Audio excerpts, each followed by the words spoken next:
Foi já? Tá, sim. Ok, irmãos, graça e paz a todos. Uma alegria poder receber. Nós temos 19 pessoas participando até agora e nós vamos trabalhar hoje a continuidade desse estudo do livro de Abacuque. Espero que você seja abençoado através desse tempo.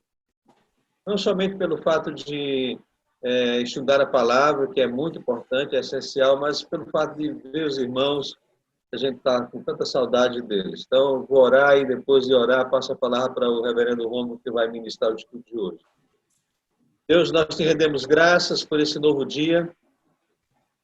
Louvamos pela semana que se findou e estamos iniciando uma nova semana. E continuamos, Deus, nessa caminhada na dependência do Senhor. O Senhor é o que tem guardado, tem protegido, é que tem sustentado a vida dos teus servos, da tua igreja. É o Senhor que tem nos dado ânimo na continuação dessa jornada. É o Senhor que tem abençoado e livrado os teus filhos. Ó Deus, é que tem sido o Deus da provisão, o Deus da proteção, o Deus que tem derramado o teu consolo, a tua presença.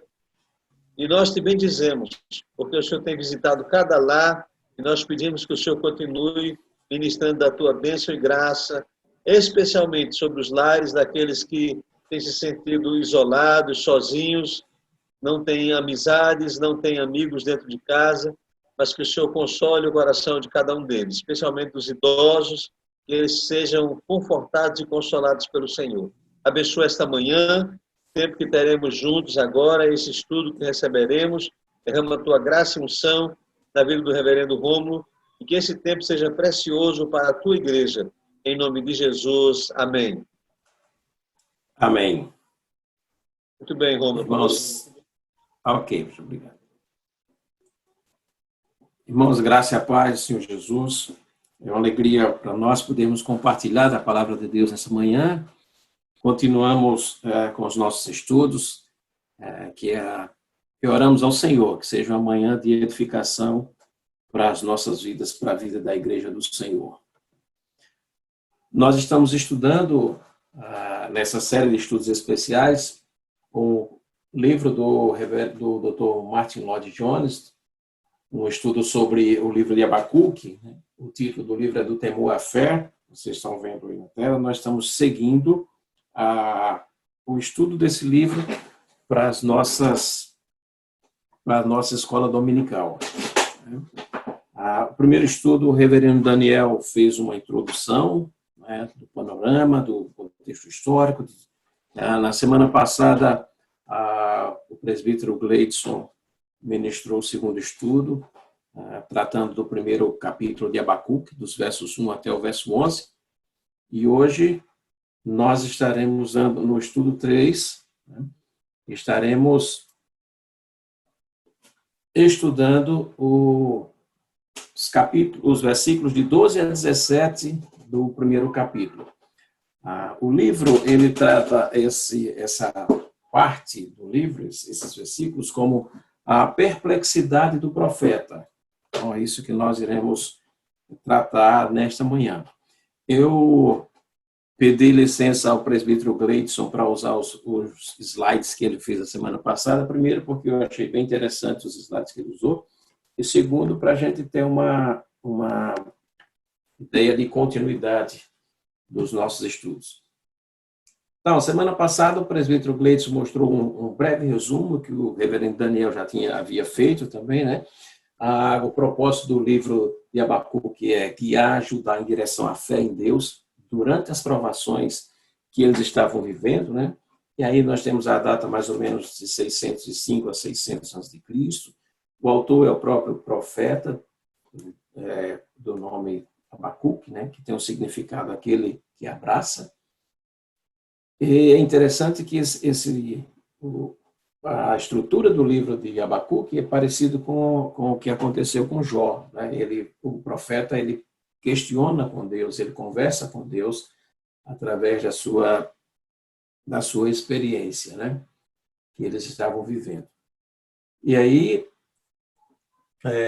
também, o presbítero Leites colocou, né, que ele parecia também como o profeta Jeremias, que por vezes ele profundamente preocupado com o que estava acontecendo, também chorava e lamentava pela situação do seu povo, né?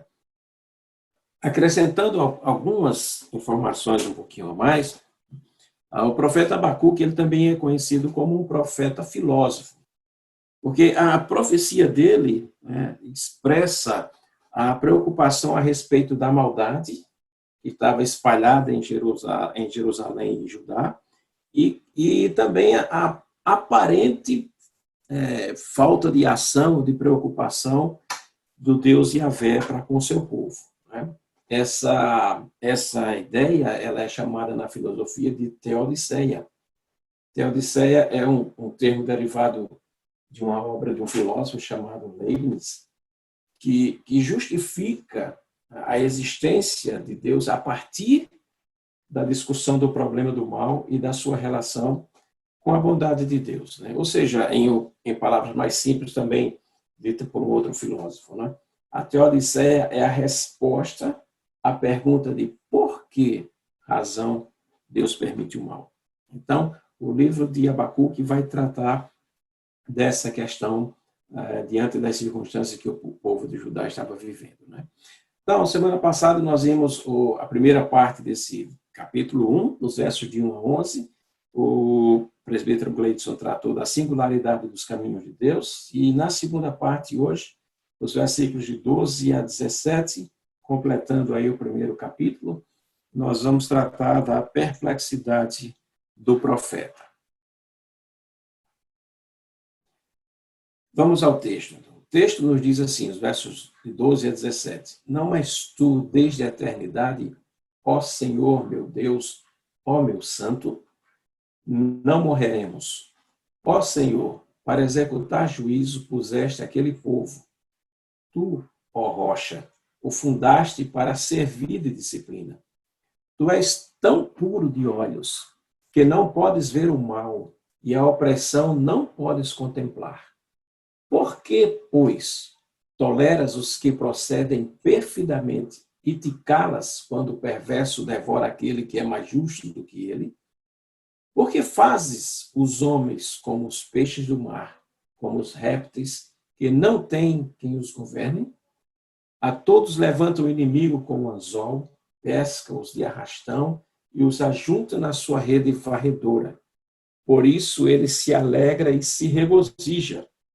Por isso, oferece sacrifício à sua rede e queima incenso à sua varredura, porque por elas enriqueceu a sua porção e tem gordura a sua comida. Porventura isso esvaziará a sua rede e não terá piedade de matar as nações continuamente? Esse é o texto que nós estaremos estudando nessa manhã. Que Deus nos abençoe para tirarmos lições práticas para a nossa vida espiritual a partir do estudo desse texto. O autor do livro, o Dr. Martin Lloyd-Jones, ele coloca uma questão importante. Diante das dificuldades que nós vivemos, né, é muito importante que a gente tenha um método para a gente pensar, para a gente analisar, para a gente refletir e para tirarmos as nossas conclusões de todas as circunstâncias, problemas, adversidades ou até mesmo felicidades que vivemos. Nós precisamos ter um método certo para pensar sobre isso, para analisar e chegarmos às nossas conclusões. O primeiro ponto que o autor fala é sobre a importância de nós ouvirmos, né? De pensar, de nós pensarmos. E aí ele usa a expressão, o texto de Tiago, né? Que nós devemos estar apto para ouvir, apto para falar, para expressar os nossos sentimentos. Nós precisamos parar para pensar, né? Diante das circunstâncias que nós estamos vivendo, nós temos recebido inúmeras mensagens, são muitos textos, muitos vídeos, as opiniões são muito divergentes, há cientistas que são a favor de um ponto de vista, há outros que são contrários, há muita divergência. Do ponto de vista teológico, do ponto de vista bíblico, também temos visto muitas coisas sendo divulgadas, muitos pontos de vista sendo expostos, e nós precisamos parar, pensar e refletir e buscar nas Escrituras Sagradas aquilo que nós entendemos para tudo que está acontecendo. O segundo ponto importante que ele fala sobre esse método que nós devemos usar é reformular os nossos princípios. Nós precisamos parar e pensar, né, e lembrar das coisas que nós estudamos, das coisas que nós conhecemos acerca de Deus e estabelecer os nossos princípios. Como, por exemplo, uma questão que tem sido muito discutida no meio dos pastores é a questão do culto online, da ministração online, da ceia online, como nós podemos usar as redes sociais nessas circunstâncias para edificar a igreja do Senhor. Não há uma uniformidade entre os pastores. Não há um consenso no que nós podemos fazer pela internet. Se nós podemos chamar de culto público, de apenas a transmissão de um culto para que as pessoas usem aquela transmissão para seu culto familiar, não há um consenso entre os pastores. Mas nós precisamos, então, à luz das Escrituras, pensarmos, avaliarmos quais são os princípios, o que a Bíblia diz acerca disso, e procurarmos de forma mais criteriosa possível chegar às nossas conclusões, né? Terceiro ponto, eles aplicam os princípios ao problema. Então, nós vamos pensar nos princípios, qual era a ideia da reunião da igreja, por exemplo. Qual era o princípio? Era o princípio de unidade. A igreja estava reunida porque buscava unidade. Os irmãos desejavam estar juntos. Então, e ali todos se reuniam no templo. Hoje, nós estamos impedidos de nos reunir fisicamente no templo. Mas o princípio continua o mesmo. Nós nos reunimos, mesmo que à distância, mantendo a nossa unidade em espírito. Aliás, a igreja primitiva nasceu assim. A igreja primitiva nasceu sob perseguição. Os crentes se reuniam nos seus lares, nas suas casas, porque não tinham a possibilidade ou a liberdade de se reunir em templos, em lugares públicos abertos. E a igreja se reunia em pequenos grupos nos seus lares, porque estava impossibilitada do ajuntamento público no templo.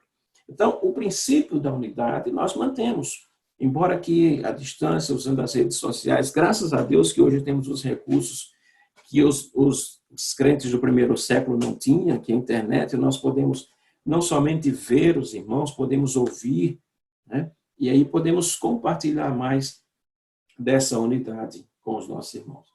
E por fim, né, se a gente ainda tiver dúvida sobre o problema, então precisamos fazer como o profeta, nós vamos ver isso.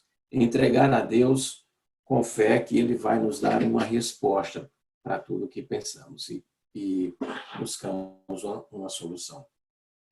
Então, basicamente, o que nós vamos estudar dessa perplexidade do profeta, o autor do livro ele dividiu em 2 pontos. Em primeiro é a inação divina, que está contida no verso 12, e o segundo ponto é reconciliar o caráter divino com o uso que Deus faz do exército caldeu, que está no verso 13. Então, basicamente, o autor deu ênfase a esses 2 versículos do texto que nós estudamos, que nós vamos estudar nessa manhã.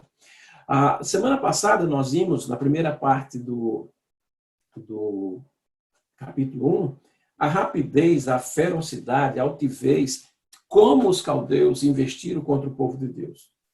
E parece que eles ficaram impunes. Essa era a visão, essa era a primeira percepção do profeta quando ele olhava para aquela circunstância que estava vivendo o povo de Judá. O verso 11, né? No verso 11, o profeta ele dá um veredicto, ele reconhece, né, que o povo de Deus pecou, que errou, mas mesmo assim, mesmo reconhecendo, né, o pecado do povo de Deus, mesmo reconhecendo a sua infidelidade para com Deus, o profeta, ele questiona a Deus. Ele não deixa de fora, né, os seus questionamentos, as suas dúvidas, e ele levanta isso para o Senhor. No verso 11, ele diz assim, então passam, como passa o vento e seguem, fazem-se culpados estes cujo poder é o seu Deus. Ou seja, ele diz que o povo que estava investindo contra Deus era um povo pior do que o povo de Judá. O profeta, ele reconhecia que o povo de Judá havia pecado, que a nação havia pecado contra Deus, mas ele entendia, ele compreendia que o povo que estava investindo e tendo vitórias sobre eles ainda era pior. E essa era a questão que ele fazia para Deus, né? Essa era a questão que ele fazia para Deus. O segundo ponto, né, que o autor do livro ele trata é sobre o problema da inação de Deus, né, a inação divina. No verso 12, a grande pergunta que o profeta faz é assim: por que Deus permitiu que o exército caldeu se comportasse como quis e com resultados tão devastadores? O profeta diz assim: não és tu, ó Deus, não és tu desde a eternidade, ó Senhor, meu Deus, ó meu santo. Aí ele diz: não morreremos. Ó Senhor, para executar juízo puseste aquele povo, tu, ó rocha, o fundaste para servir de disciplina.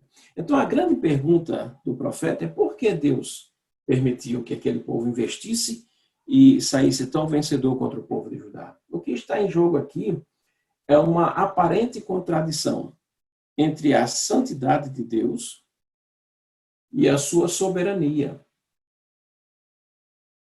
E essas perguntas, irmãos, elas são recorrentes para nós ainda hoje. Quantos de nós, ou quantos perguntam onde está Deus? Por que Deus está permitindo isso?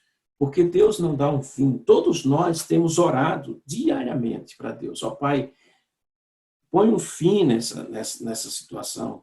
Ó Senhor, nós esperamos no Senhor, mas nós entendemos, nós precisamos compreender a soberania de Deus nessas circunstâncias que estamos vivendo. E aí o autor divide esse segundo ponto em alguns tópicos que nós vamos tratar, analisando partes desse versículo 12. Primeiro, nesse versículo 12, nós encontramos uma afirmação de um atributo muito importante de Deus. Deus é eterno. Veja que o profeta começa dizendo: não, mas tu, desde a eternidade. Então, o nosso Deus é um Deus eterno. O Deus dos caldeus, e aí o versículo 11 que nós lemos antes, tem um Deus em letra minúscula, é um Deus criado por eles mesmos. Quem é o Deus dos caldeus? Quem é o Deus dele? O poder é o Deus deles. Eles se vangloriam no seu poder, na sua força bruta. Eles se vangloriam da sua espada, da sua lança. O texto, nós vemos aqui no verso 16, a sua espada e a sua lança são os seus ídolos. E como o profeta Abacuque, ele escreve também de uma forma sapiencial, como os Salmos ou como o livro de Jó, ele usa muitas metáforas, usando aqui a rede para pegar os peixes, né? Ele usa muito a sabedoria poética para descrever o que o povo caldeu está fazendo com o povo de Deus. Verso 16, ele diz assim: por isso oferece sacrifício à sua rede e queima incenso à sua varredora, ou seja, aos instrumentos que os caldeus usam para exterminar ou para maltratar, para perseguir o povo de Deus. Então, a diferença que o profeta está colocando aqui é que o Deus do povo de Judá é um Deus eterno. Um Deus que é desde a eternidade. O Deus dos caldeus é um Deus criado por eles mesmos. Eles se vangloriam no seu poder, na sua força. Os seus ídolos são a sua espada e a sua lança. E por isso são deuses passageiros. São deuses efêmeros. São deuses que não têm o poder que nós vamos ver como no poder, que tem o poder do povo de Judá. O Deus do povo de Judá. O segundo ponto é que o nosso Deus, ele é um Deus autoexistente. E aqui nós temos 3 palavras que o profeta usa para trazer essa ideia para nós. Primeiro, ele diz assim, Senhor, ele chama o Deus de Senhor. E quando a gente lê esse texto, parece uma redundância do que o profeta está dizendo, né? Mas ele está dizendo, não és tu desde a eternidade, ó Senhor. No original, a palavra usada para ir é Yahvé. Essa expressão era muito conhecida pelo povo judeu. É a expressão que diz, eu sou. Então, ele é o Deus eterno, Deus autoexistente, Deus desde a eternidade. A segunda palavra que o profeta usa é meu Deus. E aí, no original, essa palavra é Elohim. É o Deus Todo-Poderoso. Então, o profeta está dizendo, não és tu desde a eternidade, o Deus eterno, o Deus que vem desde a eternidade, meu Deus, que é o Deus Todo-Poderoso. E aí ele acrescenta um terceiro atributo de Deus. Ó meu santo. A palavra aqui no original é Kadosh. Talvez a gente escute essa palavra muitas vezes por aí, não tem nem noção do que ela significa, mas o Kadosh, né, é uma expressão que traduz a santidade de Deus. Então, essa ideia de Kadosh dá uma ideia de separação ou de frescura, ou seja, o nosso Deus, ele é o Deus santo, o Deus separado de todos os deuses. Então, veja, nessa primeira frase, nós temos aqui já a expressão do conhecimento que o profeta tinha acerca do seu Deus. É um Deus todo-poderoso, um Deus eterno, um Deus santo. Em seguida, ele fala sobre, novamente, o Deus todo-poderoso, e ele usa mais uma vez uma expressão que é rocha. Ele, tu, ó rocha. Então, Deus tem um poder absoluto. Ele é o Deus todo-poderoso. O inimigo era instrumento para disciplinar o povo de Deus, mas esse inimigo estava sob o controle do Deus Todo-Poderoso. Eles não estavam fazendo ao seu bel prazer, mas eles estavam sob o controle do Deus Poderoso.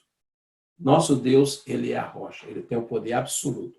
O inimigo era um instrumento para disciplinar e não para demolir o povo de Deus.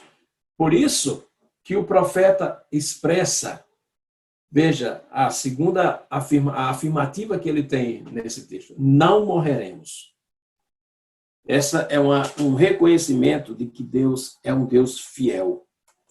Essa talvez seja a mais importante afirmação do profeta nesse versículo. Não morreremos. Ou seja, o Deus, ele é fiel. O Deus da aliança é um Deus que não despreza o seu povo, que não mantém, que não leva em conta os pecados do seu povo para manter a sua fidelidade. Deus é fiel. E o profeta tinha certeza, não morreremos.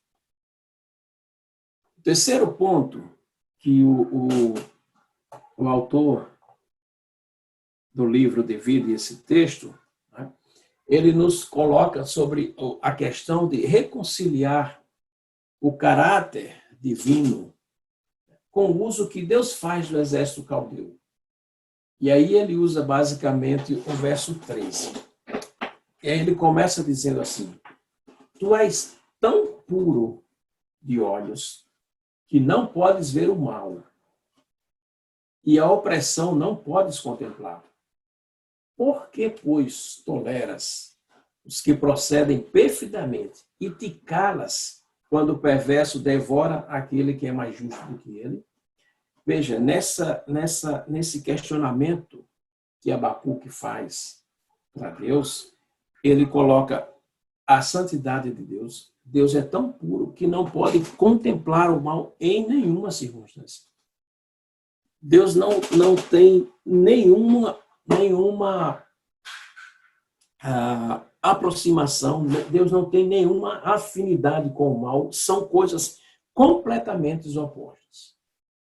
Deus e o mal são duas coisas completamente antagônicas. O profeta diz que o Senhor não pode ver o mal e nem pode opressar, nem pode contemplar a opressão, né, daqueles que usam o mal. E aí, a segunda parte aí vem o seu questionamento. Se é assim, se isto é verdadeiro, se o Senhor não pode ver o mal, se o Senhor não pode contemplar a opressão, por que então o Senhor está concedendo, o Senhor está permitindo, e o Senhor está em silêncio diante dessa situação, diante dessa circunstância? Os caldeus, que são mais injustos do que nós, que são mais pecadores do que nós, que são mais, que não temem ao nosso Deus, por que que eles estão sobressaindo sobre nós, que somos o povo escolhido de Deus, que somos o povo da aliança de Deus, que somos o povo que tem buscado seguir a Deus, embora tenhamos as nossas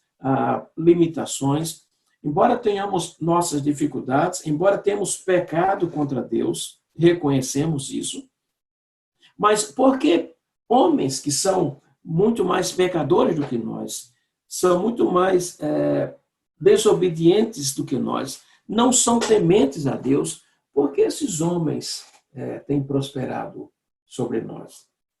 Irmãos, essa é uma questão que também passa pelo nosso coração muitas vezes. Quantas vezes nós nos pegamos, né, comparando a pessoas que nós olhamos e, puxa vida, essa pessoa não teme a Deus, mas Deus tem feito prosperar, Deus tem dado bens, Deus tem dado saúde, Deus tem dado tantas coisas, e eu, que tenho buscado a Deus, que tenho lutado para ter uma vida de santidade, e muitas vezes sinto que Deus não tem ouvido as minhas orações. Quantas vezes nós também nos apegamos, né, com esse mesmo questionamento do profeta Abacuque? Eu lembro que logo que nós chegamos para morar em João Pessoa, nós morávamos ali no Bessa, ali perto do Bessa Shopping, e ali não tinha nada de asfalto, era lama, barro puro. Nós tínhamos chegado de Manaus, não tínhamos carro. E para a gente ir para a igreja, era muita dificuldade, principalmente em época de chuva. Eu, Mary e os dois meninos, a gente saía caminhando para a igreja e tinha que ir livrando a lama e às vezes escorregava. E quantas vezes passava alguém num carro bem bonito e quantas vezes eu perguntei assim, mas Deus, por que nós estamos nessa situação? Nós estamos indo para a igreja, buscar o Senhor, aprender da tua palavra, cultuar com os irmãos. Essas pessoas estão indo para a praia, se divertir, beber, sei lá, fazer o quê. Mas nós estamos nessa situação. Por que, Deus? Eu me questionei várias vezes isso. Um dia, na meditação, eu li o texto que Davi fala num dos seus salmos, né? Não olhe para os ímpios pela sua prosperidade, porque isso tudo é passageiro. E eles não têm noção de onde estão, para onde estão indo. E aí eu descansei no Senhor, sabendo que o Senhor teria uma resposta para os nossos questionamentos. Então, esse é esse questionamento que Abacuque fez acerca das circunstâncias que o povo estava vivendo, nós temos feito também nos nossos dias. Quantos de nós não perguntamos, ó Deus, por que o pastor, né, foi acometido dessa enfermidade e faleceu? Por que um servo do Senhor, músico, que escreveu aquela música tão linda, essa Nossa Estrela da Manhã, foi acometido dessa enfermidade e faleceu? E tantos outros que não são tementes a Deus foram acometidos e foram curados. Por que, Deus? Por que nós questionamos também essas coisas, né? O profeta Abacuque viveu essas circunstâncias e experimentou isso juntamente com o povo de Judá. E aí, o autor do livro, ele diz que nós precisamos aplicar o método que ele falou na primeira parte desse estudo, né? Nós precisamos rever os nossos princípios, nós precisamos parar e pensar, nós precisamos refletir, nós precisamos aplicar aquilo que nós conhecemos acerca de Deus, e a partir daí nós podemos tirar as nossas conclusões. Agora, quando nós não tivermos conclusões para tirar, o melhor é a gente entregar o problema a Deus, sabendo que Ele vai nos dar uma resposta. Com relação a essa pergunta específica do profeta Abacuque, ele não recebeu uma resposta de Deus. Deus não respondeu diretamente ao profeta Abacuque. E o que fazer então? Nós devemos fazer como ele. No capítulo 2, que vai ser estudado na próxima semana, o profeta diz assim: nós devemos levar o problema para Deus e esperar nele. Diante dos questionamentos que o profeta fez acerca de Deus, ele disse assim no versículo 1 do capítulo 2: por-me-ei na minha torre de vigia, colocar-me-ei sobre a fortaleza e vigiarei para ver o que Deus me dirá e que resposta eu terei à minha queixa. Então, irmãos, embora as dificuldades que temos vivido são difíceis de entendermos, de compreendermos, de compreendermos quando terá um fim, no começo, antes de iniciarmos o nosso estudo,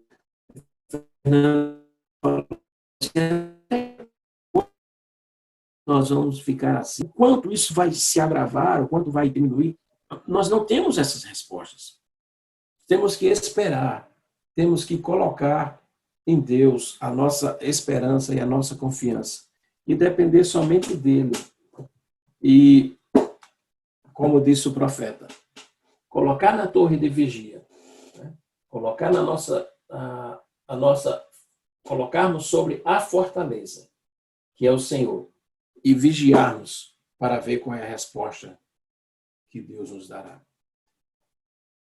O autor do livro, ele coloca um exemplo prático para uma circunstância semelhante ao que nós estamos vivendo. E aí ele cita o exemplo do próprio Filho de Deus. Ele coloca que a questão para Jesus Cristo, né, o problema para ele, a dificuldade que a gente pode perceber em Jesus Cristo como homem, é por que, né, ele havia sido feito pecado, né, para a salvação do homem. Porque ele, sendo Deus, sendo santo, né, humilhou-se, encarnou, né, na forma humana e foi feito pecado para a salvação dos homens. O Evangelho de Lucas narra o sofrimento de Jesus antes da sua crucificação, e quando ele diz assim: Pai, olha, se queres, passa de mim esse cálice. Jesus estava lutando, né, aquela oração, né, que ele teve naquele diálogo, naquela conversa com o seu pai. E ele disse assim: Pai, eu sei que se o Senhor quiser, o Senhor pode passar de mim esse cálice. Se o Senhor quiser, eu não precisaria sofrer. Se eu quiser, eu não precisarei sofrer tudo que está por vir. Se o Senhor quiser, todas essas circunstâncias podem ser mudadas nesse momento. Mas eu quero que o Senhor faça a sua vontade. O Senhor é soberano. O Senhor é o Deus santo. O Senhor é o Deus poderoso. O Senhor é o Deus que tem o controle sobre todas as coisas. O Senhor é o meu Pai. O Senhor é quem dirige a minha vida. O Senhor é que controla todas as coisas em suas mãos.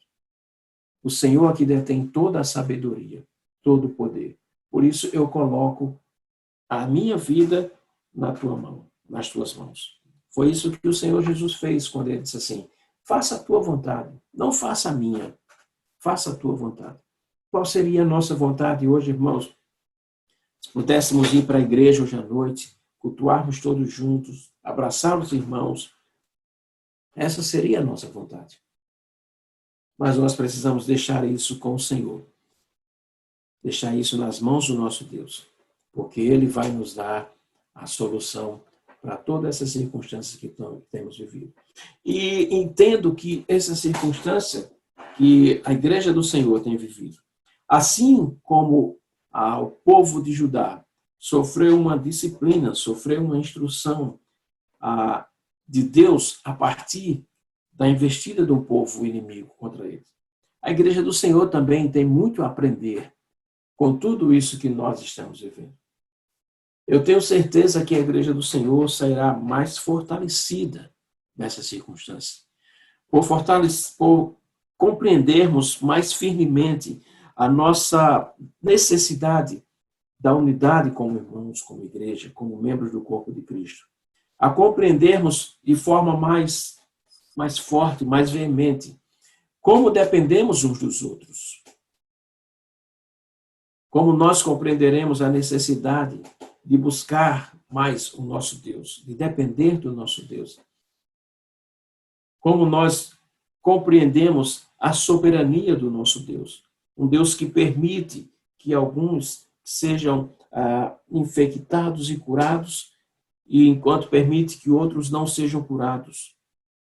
Mas somente Deus pode permitir isso. Essa semana eu estava ouvindo uma reportagem sobre alguns executivos que têm feito ações para minimizar esses impactos.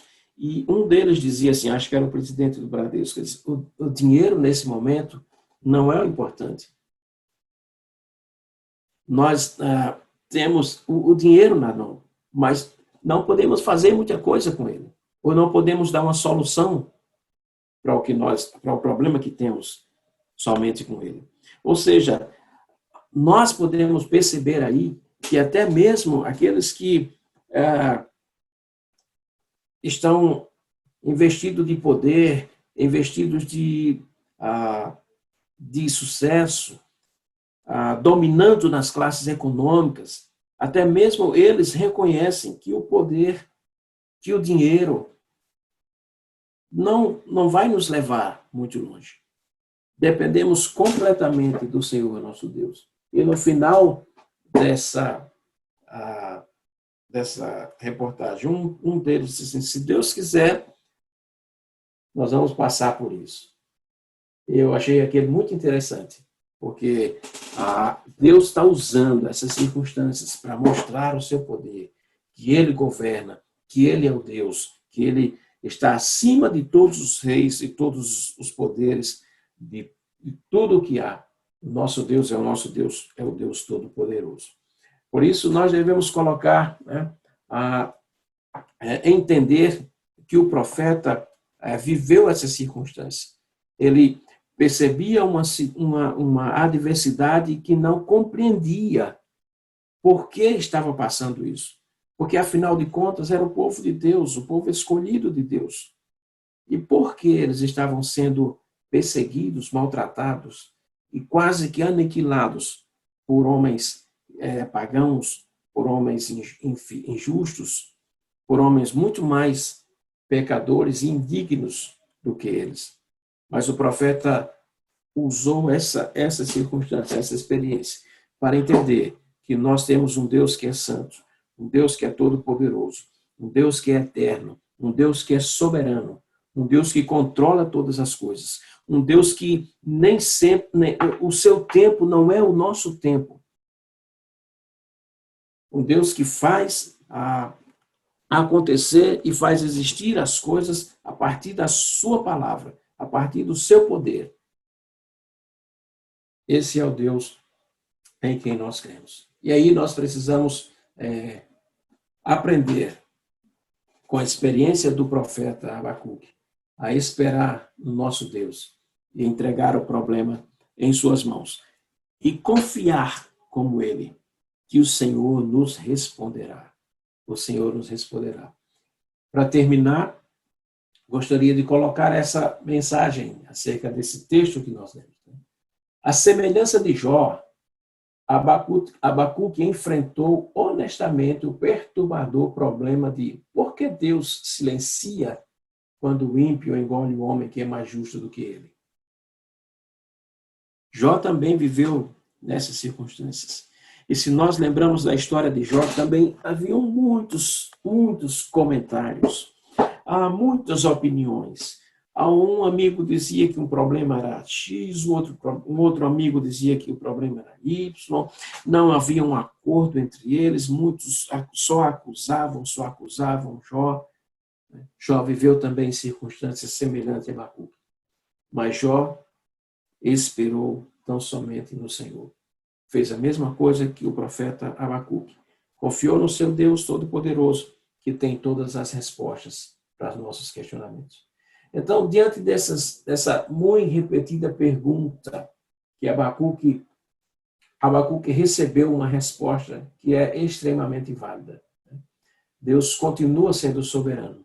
E à sua maneira e no seu tempo próprio, ele cuidará do caso dos ímpios. Não compete a nós, não compete ao povo de Deus a questão dos ímpios. Compete somente ao Senhor. Essa é uma questão dele. Nós não podemos mirar no que os ímpios fazem. Nós não podemos nos basear no que os ímpios fazem. Nós não podemos nos balizar pelo que os ímpios fazem. Nós precisamos, como colocou o autor do nosso livro, criar o nosso método, pensar, avaliar aquilo que nós cremos, aplicar os nossos métodos diante das circunstâncias, comparar aquilo que a Bíblia diz, que é verdadeiro, o que é positivo, o que fortalece a igreja, o que edifica a igreja. Nós precisamos comparar e absorver e aplicar esses princípios para as nossas vidas. O que os ímpios fazem, o que os ímpios deixam de fazer, o que os ímpios seguem, o que os ímpios deixam de seguir, o sucesso dos ímpios, o fracasso dos ímpios, nada disso compete a nós. Compete somente ao nosso Deus. Deus julgará todos os ímpios. Porém, a mais importante lição que o profeta Abacuque aprendeu dessa circunstância, e que o apóstolo Paulo, quando escreveu aos Romanos, nos convida a partilhar dessa experiência, desse aprendizado, é que o justo viverá pela fé. Nós temos fé no Deus Todo-Poderoso e temos a certeza absoluta que o nosso Deus há de responder todos os nossos questionamentos e que o nosso Deus é um Deus vitorioso. A igreja do Senhor, a igreja sairá vitoriosa e que nós teremos o nome do Senhor exaltado e glorificado diante de todas essas circunstâncias que temos vivido. Que Deus nos abençoe, com o estudo desse texto tão importante para o crescimento da igreja, nesse tempo que nós temos vivido. Amém?